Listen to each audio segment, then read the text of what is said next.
Olá, seja muito bem-vindo ao portuguesemfoco.com e no vídeo de hoje eu quero comentar passo a passo uma questão sobre crase, especificamente direcionada para o CESP-UNB, uma questão bem recente do ano de 2015. E muitas vezes você pode achar que você precisa dominar toda a matéria para você conseguir, de fato, com segurança, com tranquilidade, resolver uma questão do CESP.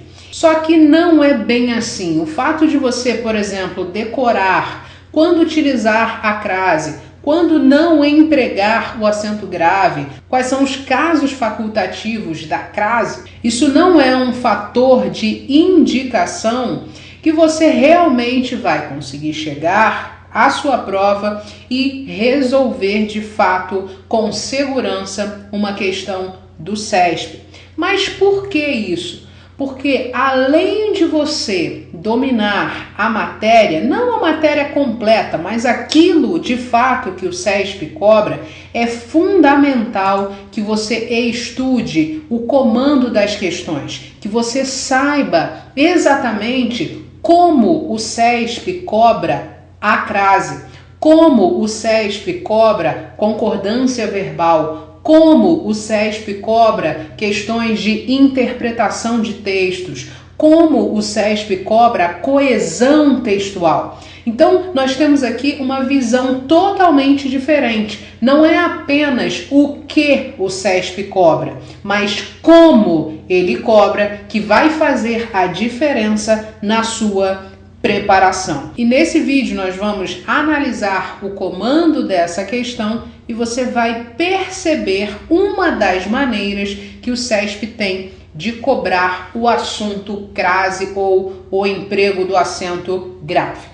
Então vamos lá, o comando dela diz assim: o acento indicativo de crase em as injunções, isto está lá na linha 12, daqui a pouco a gente vai para o texto, justifica-se pela regência de independência. Independência está lá na linha 11, que exige complemento regido pela preposição a e pela presença de artigo definido feminino plural antes de injunções. Então você reparou aqui que um dos comandos mais explorados pelo CESP é aquele comando que define, que justifica o emprego do acento indicativo de crase. Então, basicamente, esse comando é justificar o emprego do acento grave. Só existe esse tipo de comando? Não, é lógico que não.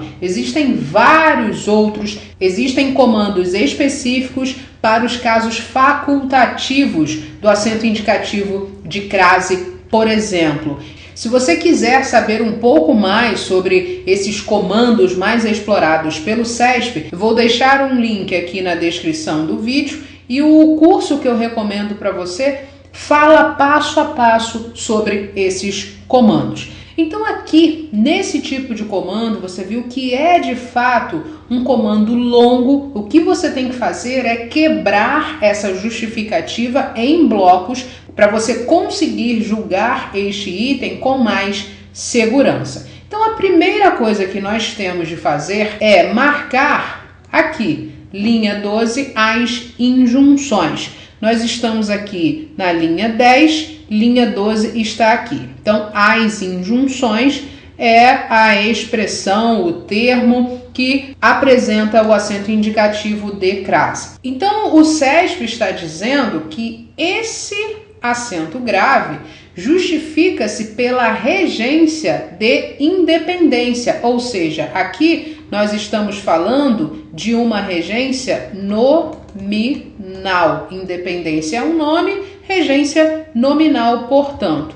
Então ele está dizendo que o acento se justifica pela regência de independência. E quando ele fala pela regência de independência, do termo independência, ele está querendo de fato dizer o seguinte: olha, o termo independência pede, exige uma preposição. A gente precisa, de fato, analisar se esse termo é transitivo ou não, um nome transitivo ou não. Então, fazendo a leitura do texto, nós temos exatamente aquelas que mantêm, em meio a todas as dificuldades, um grau elevado de independência em relação às injunções. Ora, perceba que independência aqui não é um nome transitivo, ele não pede a preposição a.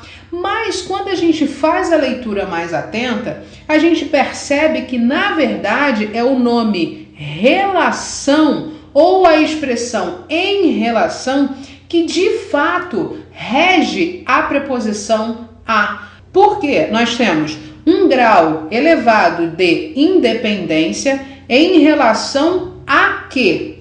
As injunções imediatas do mercado. Então, nós temos aqui a presença da preposição a sendo exigida pelo nome relação, e nós temos aqui um artigo feminino e plural para determinar o nome injunções, para especificar este nome. Então, a presença de uma preposição a, exigida pelo nome relação, mais o artigo definido feminino, neste caso aqui plural, para concordar, é lógico, com o nome injunções, é um caso obrigatório do emprego do acento grave.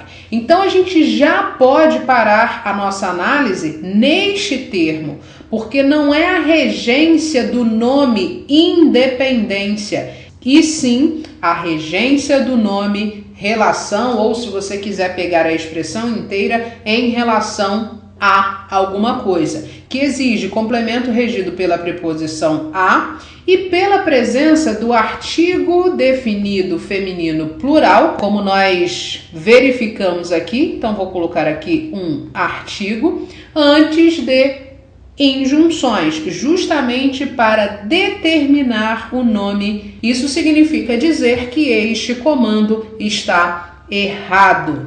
Então a minha dica para você que vai fazer uma prova do CESP é: não estude apenas os conteúdos cobrados pelo CESP. Estude, além disso, como o CESP cobra esses conteúdos. Como ele vai cobrar a crase, como ele vai cobrar interpretação de textos, como o CESP cobra verbos, como o CESP cobra o emprego dos pronomes. O como, muitas vezes, é muito mais importante do que você apenas ficar decorando regrinhas gramaticais. Saber como o CESP vai cobrar aquele assunto, ou pelo menos como ele costuma cobrar aquele assunto, é extremamente importante para a sua preparação. Então, novamente, se você quiser saber mais a respeito desse assunto, eu vou deixar um link aqui na descrição do vídeo para você ter mais informações sobre isso. Se você gostou desse vídeo, clique em gostei. Para receber os novos vídeos em primeira mão, eu recomendo fortemente que você assine o canal. Então basta você clicar aqui em inscreva-se para você receber os novos vídeos. Um abraço e até a próxima aula. Tchau, tchau!